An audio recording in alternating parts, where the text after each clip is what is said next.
Hi everyone, 2020-22 শিক্ষাবর্ষে BEd first সেমিস্টারে যে কয়েকটি কোর্স আমরা পড়ব বা জানব, সেই কয়েকটি কোর্সের মধ্যে তোমরা প্রত্যেকে অবগত হয়েছ বা অবগত হবে। তোমরা অনলাইনে বিএড যে কারিকুলামটা যদি ডাউনলোড করো বা কলেজ কর্তৃপক্ষের সঙ্গে যোগাযোগ করো, সিলেবাসটা সম্বন্ধে কম বেশি তোমরা জেনে নেবে। তো সিলেবাসের মধ্যে কয়েকটি কোর্স যে রয়েছে, তার মধ্যে আজকে আমরা যে কোর্সটি সম্বন্ধে জানব, সেই কোর্সটি হলো কোর্স 2। এই কোর্স 2তে কি রয়েছে? কোর্স 2টা হলো কন্টেম্পোরারি ইন্ডিয়া অ্যান্ড এডুকেশন। এই যে কোর্সটা রয়েছে, এই কোর্সটির দুটো হাব রয়েছে। দুটো হাবের মধ্যে আমরা ফার্স্ট হাব আর সেকেন্ড হাব, আজকে যে বিষয়টা পড়ব সেটা হচ্ছে সেকেন্ড হাফের যে বিষয়টি রয়েছে, policy framework for education in India. Policy framework for education in India অর্থাৎ ভারতে শিক্ষার জন্য নীতি নির্ধারণ। ভারতে শিক্ষার জন্য নীতি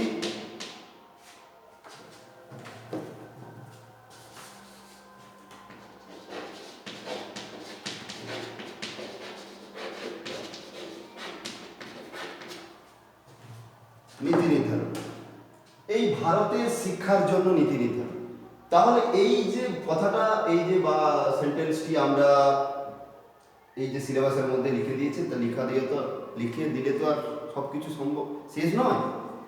এখন এই ভারতের শিক্ষার জন্য নীতি নির্ধারণটা কি?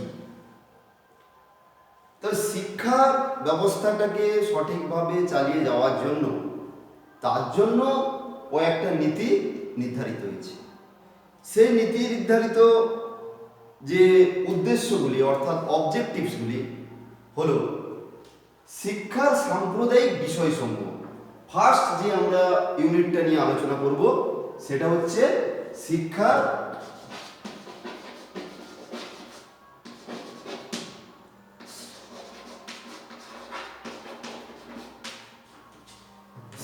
সাম্প্রতিক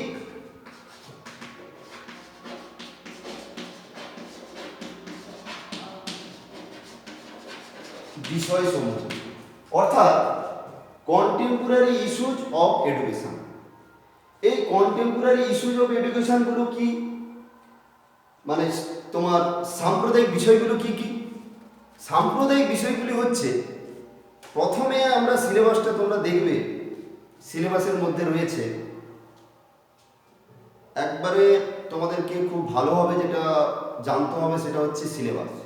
বিএডটা পুরোপুরি সম্পূর্ণভাবে শুরু থেকে এবং শেষ পর্যন্ত যদি আমরা সিলেবাসটা সম্বন্ধে জ্ঞাত হতে পারি, তাহলে কিন্তু বিএড সম্পূর্ণভাবে সুষ্ঠুভাবে নিয়ে যেতে পারব। তো সিলেবাসটার সম্বন্ধে আগে আমাদের অবগত হতে হবে। সেই সিলেবাসে আজকে সেই কন্টেম্পোরারি ইস্যুজ অফ এডুকেশনগুলো কি কি রয়েছে, প্রথমে আমরা জানবো সেটা হচ্ছে কি, ইউনিট 1-এর যে কন্টেম্পোরারি ইস্যুগুলো রয়েছে সেটা কি? আনএমপ্লয়মেন্ট। আনএমপ্লয়মেন্টটা কি? বেকারত্ব।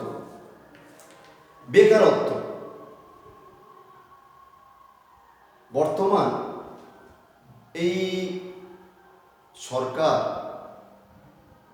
বা বর্তমান যে রাজনৈতিক অবস্থা, যে কন্ডিশনটা তৈরি করে রেখেছে, তোমরা প্রত্যেকেই জানো বা জানতে পারছো যে এই বেকারত্বের হার কীরকম ক্রমশ ক্রমবর্ধমান হচ্ছে, বৃদ্ধি পাচ্ছে, তার কারণটা কিন্তু হচ্ছে উপযুক্ত শিক্ষা, যোগ্যতা, সামর্থ্য, ইচ্ছা প্রভৃতি থাকা সত্ত্বেও তারা কিন্তু তাদের ইচ্ছে মতো কর্মে নিযুক্ত হতে পারছে না। দেখো, তারা আজকাল কি হচ্ছে, জীবিকাহীন হয়ে উঠছে, কর্মহীন হয়ে উঠছে, তার জন্য তারা কি হচ্ছে, বেকার। তাহলে বর্তমান এবং আমরা আজ থেকে এই ধরো সরকারের যে আমলে চলছে 2014, 2016 আমরা এই বিএড ট্রেনিংটা নেব এসএসসি পরীক্ষার জন্য। 2014 আর 2016 সাল থেকে এসএসসি পরীক্ষা বন্ধ। সেই 2014-তে একবার হয়েছিল, 2016-তে সেটাকে রেক্টিফাইড করে আবার একবার হয়েছে। এসএসসি পরীক্ষাটার জন্য যে আমরা এই যে বিএড ট্রেনিংটা নিচ্ছি, তার জন্য উপযুক্ত যে পরীক্ষাটা দেওয়ার জন্য যে বিএডটা বাধ্যতামূলক করে দিয়েছে, আমরা এসএসসি পরীক্ষাতে বসবো, কিন্তু তার জন্য এসএসসি পরীক্ষার জন্য পরীক্ষাটা নিতে হবে, কিন্তু সেই পরীক্ষাটা বন্ধ।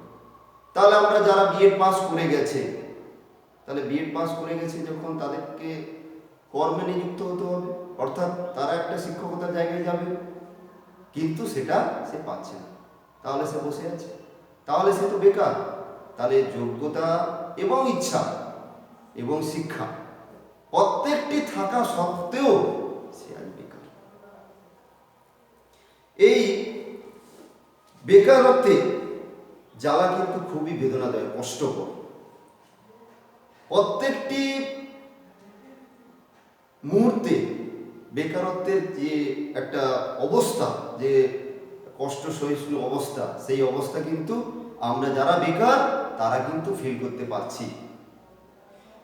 দেখো, এই বিএড পাঠ্যক্রমে বেকারত্বের যে বিষয়টি রয়েছে, এখানে বেকারত্বের প্রকারভেদ, অর্থাৎ কেমন টাইপের বেকারত্ব, বেকারত্ব যে টাইপগুলো রয়েছে, ফার্স্ট আসছে আমরা জানবো যে সেটা হচ্ছে কি ঋতুভিত্তিক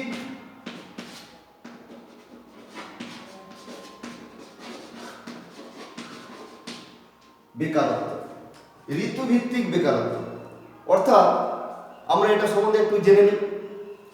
ঋতুভিত্তিক বেকারত্বটা কি? ঋতুভিত্তিক বেকারত্ব হচ্ছে, সাপোজ ভারতবর্ষ হচ্ছে কৃষি প্রধান দেশ, তাহলে ঋতু অনুযায়ী বর্ষা ঋতু কি শীত ঋতু, শরৎ ঋতু, যে যে সময়ে যে একটা আমাদের যে এই যে ধান চাষাবাদ হচ্ছে, তাহলে এই ধান হোক, গম হোক, পাট হোক, ইত্যাদি ইত্যাদি চাষাবাদ করার জন্য যে সময়টুকু আমরা নির্ধারণ করি, বা ঋতুর প্রকৃতি, মৌসুম বায়ু যে অবস্থা যখন আসে ঋতুভিত্তিক, সেই অনুযায়ী আমরা চাষাবাদ শুরু করি।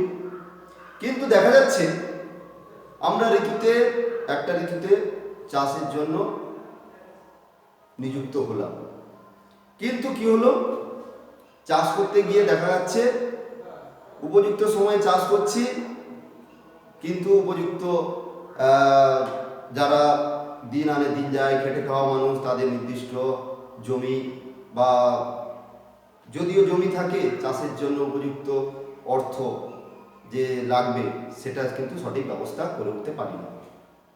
তাই কি হচ্ছে, এছাড়াও আর একটা সমস্যা দেখা দিচ্ছে, বর্তমান অত্যাধুনিক যন্ত্রপাতির আবিষ্কারের ফলে শ্রমিক শ্রেণী কিন্তু বেকার হয়ে বসে আছে।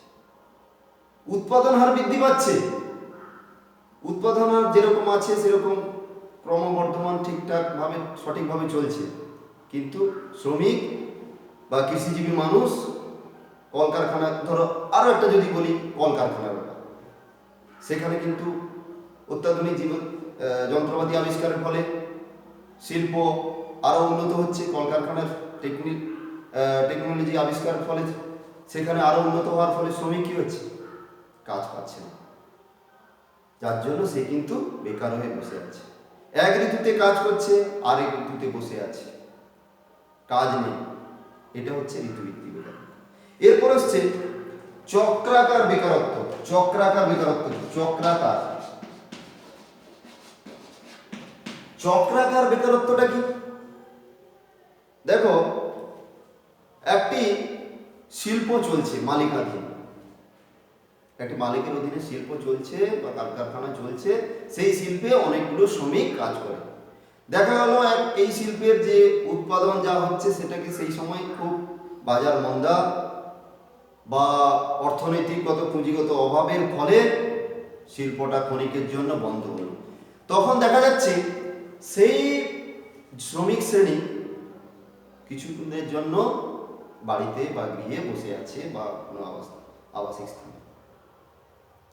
তখন কিন্তু বসে থাকার ফলে সে তার কাজটা আর পাচ্ছে না। কাজ না পাওয়ার ফলে সে কিন্তু বেকার।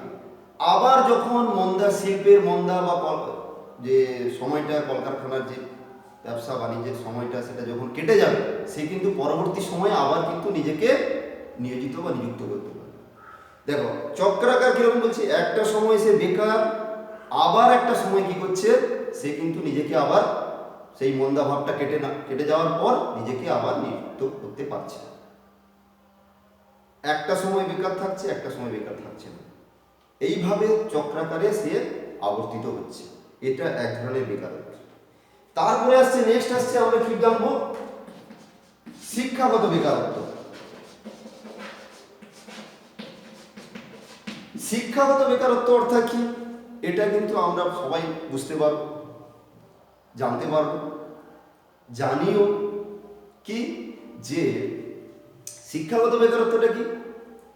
উপযুক্ত আমরা শিক্ষা গ্রহণ করছি, যোগ্যতম জায়গায় পৌঁছে যাওয়ার জন্য, অর্থাৎ ধরো কম্পিটিটিভ যে পরীক্ষাগুলো রয়েছে তার জন্য কিন্তু আমাদের যে শিক্ষাগুলো অর্জন করতে হবে বা যে শিক্ষা নেওয়ার দরকার আছে, সেগুলো নেওয়ার পরে আমরা যখন সেই চাকরি প্রার্থী অর্থাৎ সেই কর্মে লিপ্ত হওয়ার জন্য, কর্মে নিযুক্ত হওয়ার জন্য যখন অ্যাপ্লিকেবল হয়ে গেলাম, তারপরে কি হচ্ছে, কিন্তু কর্মে নিযুক্ত হতে পারলাম না।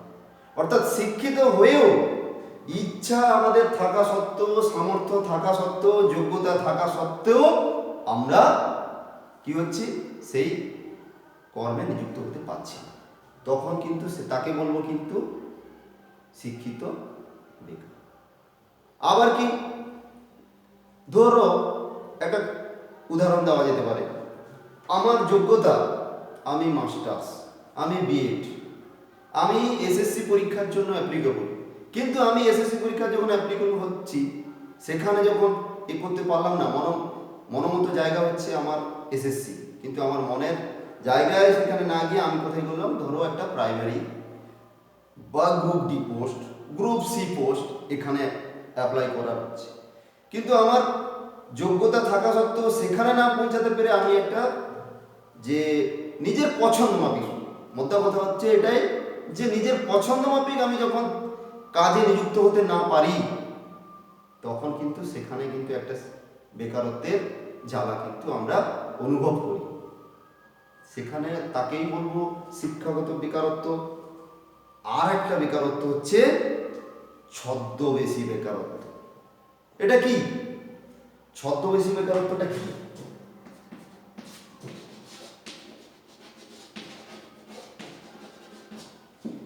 অর্থাৎ এটা হচ্ছে কি, অনুন্নত অর্থনীতির ক্ষেত্রে প্রচলিত অনুন্নত অর্থনীতি, অর্থাৎ অর্থনীতি যেখানে সঠিকভাবে প্রয়োগ করা যাচ্ছে না, বা প্রয়োগ যদি হয় সেইভাবে উৎপাদন ঠিকমতো হচ্ছে না। কীরকম? সাপোজ আমি একটা উদাহরণ দিয়ে বোঝাতে পারি তোমাদেরকে। কেমন? ধরো আমরা প্রথমে যদি একটা ধান চাষ করতে যাও, ধান চাষ করতে যাওয়ার জন্য আগে ছিল গরুর নাঙল। তাহলে মাটিটা তৈরি করার জন্য কি করছি, আমরা গরুর নাঙল তৈরি করব, দিয়ে মাটিটাকে গরুর নাঙল দিয়ে আমরা মাটিটাকে তৈরি করে নেব। কিন্তু বর্তমানে দেখো সেই গরুর নাঙল উঠে গেছে। এখন কি হয়েছে, অত্যাধুনিক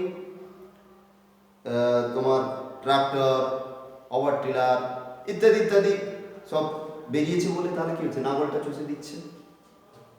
তারপরে কি বেরিয়েছে, সেখানে কি হলো, কৃষক সেখান থেকে কি হলো, তাকে আর যে লেবার শ্রেণী অর্থাৎ শ্রমিক শ্রেণীকে নিয়ে যে কাজটা করতো, বা যে কাজ লেবার শ্রমিক শ্রেণী যে কাজটা করতো, মাটিটা তৈরি করে দেওয়া বা বীজ বপন করা, সার ওষুধ প্রয়োগ করা ইত্যাদি ইত্যাদি, ধান কাটা রোপণ থেকে শুরু করে একবারে কাটা ঝাড়ানো সমস্ত কিছু এখন বর্তমানে মেশিন বেরিয়ে গেছে। যার জন্য কি হচ্ছে, ওই শ্রমিক শ্রেণী আড়াল হয়ে যাচ্ছে। কিন্তু উৎপাদন হারটা ঠিকই আছে, হয়তো আরো বেড়েছে উৎপাদনের হার। যার জন্য সে কি করছে, একটা সাইড যে একটা স্থানে যখন তার মুখটা ফ্রন্টে ছিল, সে কিন্তু আড়াল হয়ে যাচ্ছে। যার জন্য কি হচ্ছে, সে বাইরে আসতে পারছে না। ছদ্মবেশী বেকারত্ব তাকে আমরা বলবো। এরপর আরো কিছু বেকারত্ব আমরা জানবো, সেটা হচ্ছে কি সপ্তাহভিত্তিক বেকারত্ব। সপ্তাহভিত্তিক মানে কি, সপ্তাহে 1 ঘন্টাও সে কাজে নিযুক্ত হতে পারছে না, সপ্তাহভিত্তিক বেকারত্ব। তারপরে আসছে কি দৈনিক বেকারত্ব, একদিনও কাজ থাকে না, একদিনও কাজ থাকে না।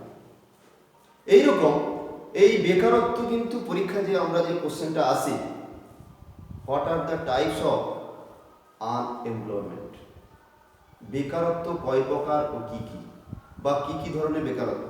আবার আসতে পারে যে ছদ্মবেশী বেকারত্বটা কি, তোমাদের উদাহরণ দিয়ে বোঝালাম। চক্রাকার বেকারত্ব কি, এই ধরনের কোশ্চেন আসতে পারে। এরপর নেক্সট আসবো আমরা, এই বেকারত্বের কারণটা কি। বেকারত্বের কারণ হচ্ছে, ফার্স্ট যে কারণ হচ্ছে অর্থনৈতিক কারণ।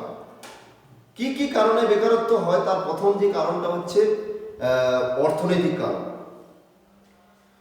প্রথমে আসছে অর্থনৈতিক কারণ কি, পুঁজির অভাব, বিনিয়োগ এবং উচ্চহারে উৎপাদনের অভাব, মন্দা বাজার উৎপাদন ইত্যাদি প্রভৃতির কি একটা বৈষম্য দেখা যায়, পুঁজির অভাব।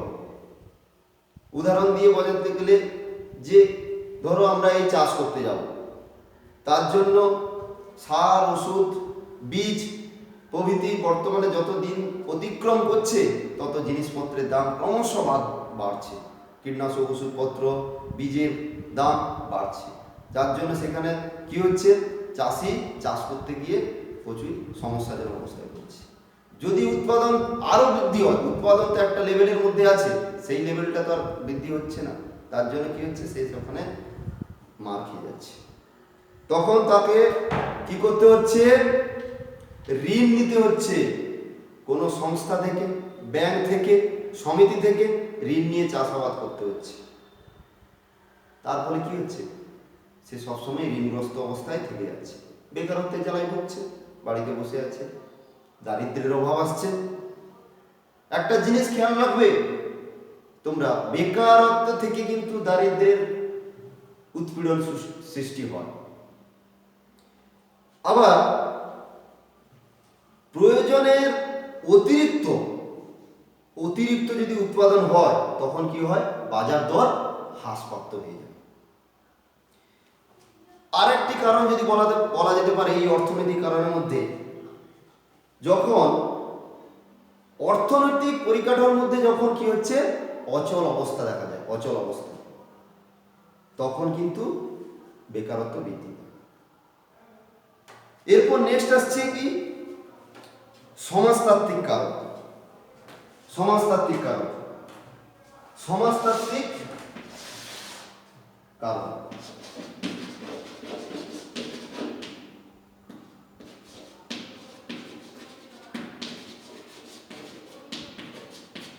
বেকারত্বের কারণে প্রথম কারণটা আমরা জেনে নিয়েছিলাম, প্রথম কারণটা ছিল কি অর্থনৈতিক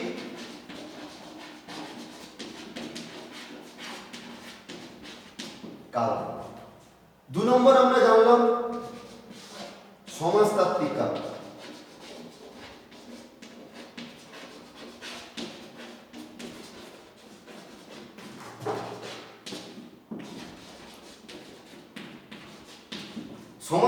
কারণটা কি?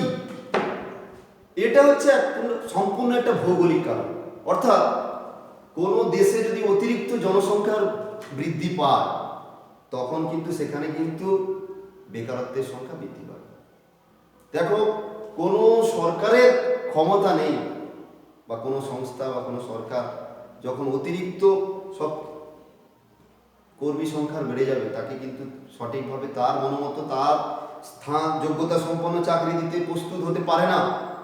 তাই যখন অতিরিক্ত জনসংখ্যা বৃদ্ধি পাবে কোনো দেশে বা কোনো রাজ্যে কোনো জেলায় তখন কিন্তু সমস্যা ভুগতে হচ্ছে, সেখানে কিন্তু বেকারত্বের প্রভাব পড়ে যায়। আর কি সমাজতাত্ত্বিক কারণের মধ্যে আরেকটা আমরা তাত্ত্বিক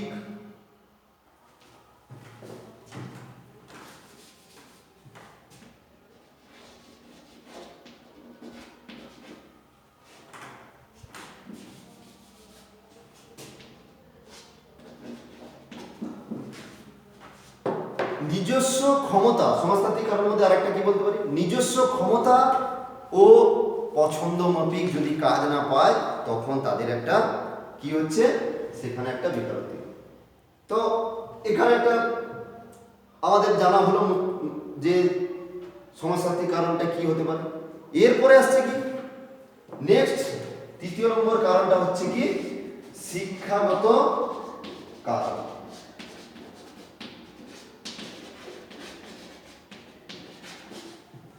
অর্থাৎ ত্রুটিপূর্ণ শিক্ষা পদ্ধতি।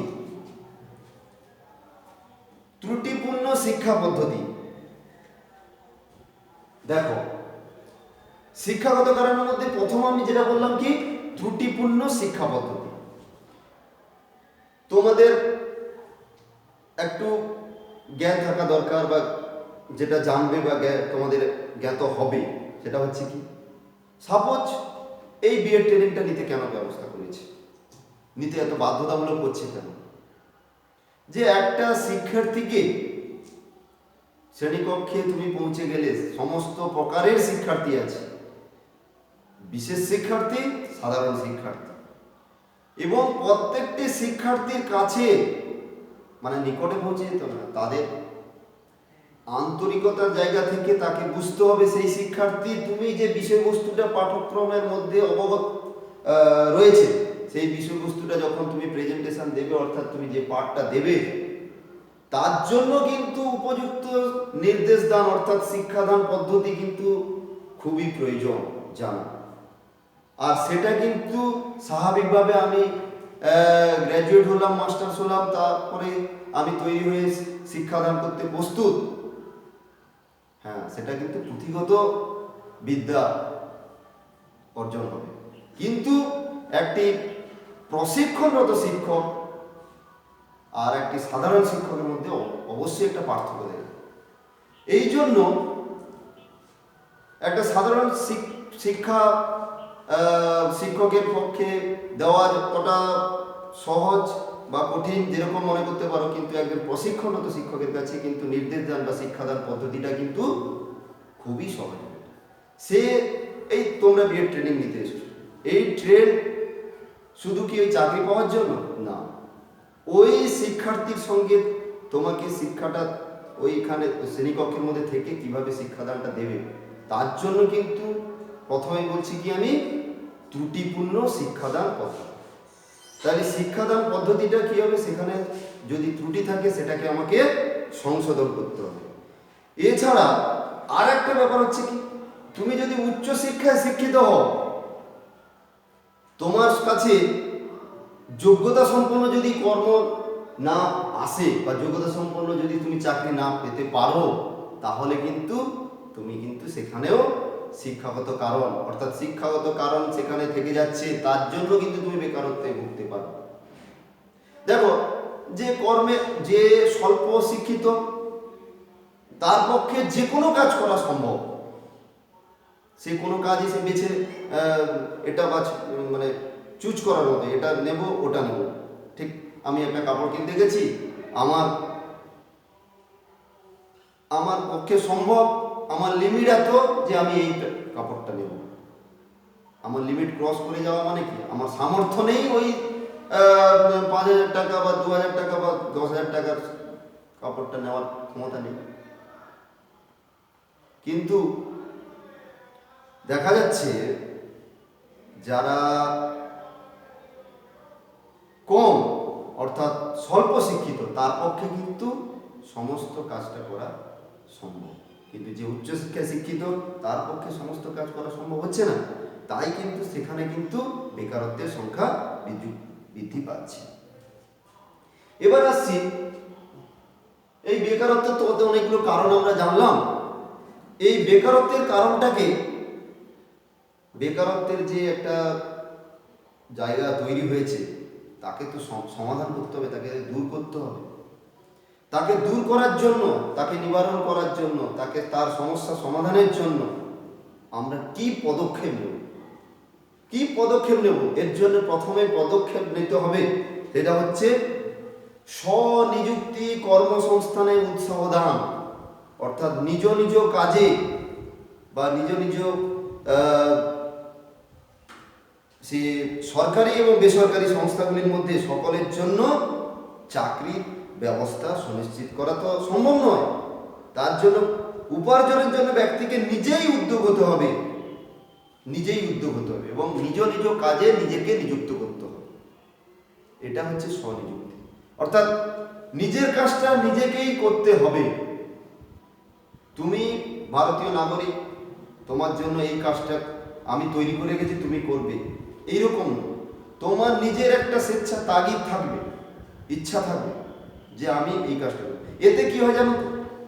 এতে কি হয়, নিজের পছন্দ মতো বা নিজের যদি আমি একটা জায়গা তৈরি করে নিই, এই কাজটা আমি করলাম, এই কাজটা আমি করব, ধরো আমি পছন্দ মাফিক, ধরো আমি এই এত শিক্ষায় শিক্ষিত হয়েছি, আমি আমার পছন্দ মতো কর্মজীবনে পৌঁছাতে পারিনি, ঠিক আছে, কিন্তু আমি তার মতো জায়গায় না যেতে পারি, কিন্তু আমি এমন একটা জায়গা তৈরি করব যেখানে এই কাজটা করে আমি আমার নিজের জব স্যাটিসফ্যাকশনটা নিয়ে নিতে পারবো।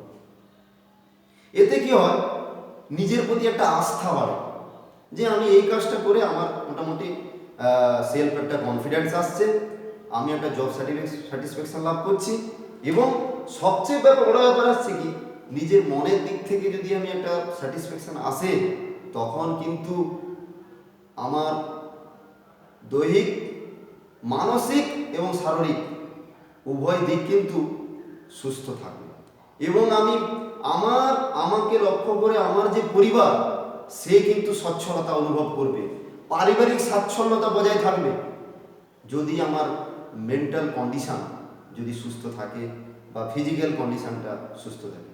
এর কারণটা হচ্ছে, আমি যখন কর্মজীবনে পৌঁছাবো, কর্মজীবনে আমি যদি নিজে স্বনিযুক্তি অর্থাৎ নিজ নিজ কাজে আমি উদ্যোগ হয়ে যদি নিজের কাজটাকে নিজে তৈরি করে নিতে পারি, তাহলে প্রথমে একটি সরকারের পক্ষে, সে সরকারি হোক বেসরকারি হোক, সবাইকে কাজ দেওয়ার পক্ষে প্রত্যেকে কিন্তু সম্ভব হয় না।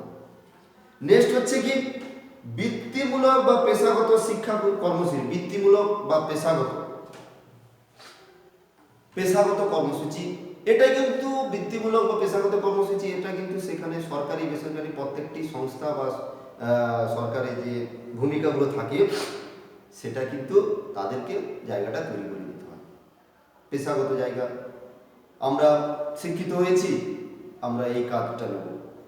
শিক্ষিতর জন্য প্রত্যেকটা কর্মজীবনের যে জায়গাগুলো রয়েছে, যা ধরো এসএসসি হোক, পিএসসি হোক, রেল হোক, যে কোনো জায়গাগুলো রয়েছে, তাহলে সেই জায়গাটা আমরা তৈরি করব।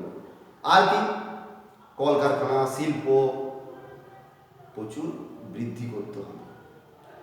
শিল্প ছোট বড় মাঝারি প্রভৃতি বিভিন্ন রকম শিল্পের প্রতিস্থাপন করতে হবে, শিল্পটাকে আরো এগিয়ে নিয়ে যেতে হবে।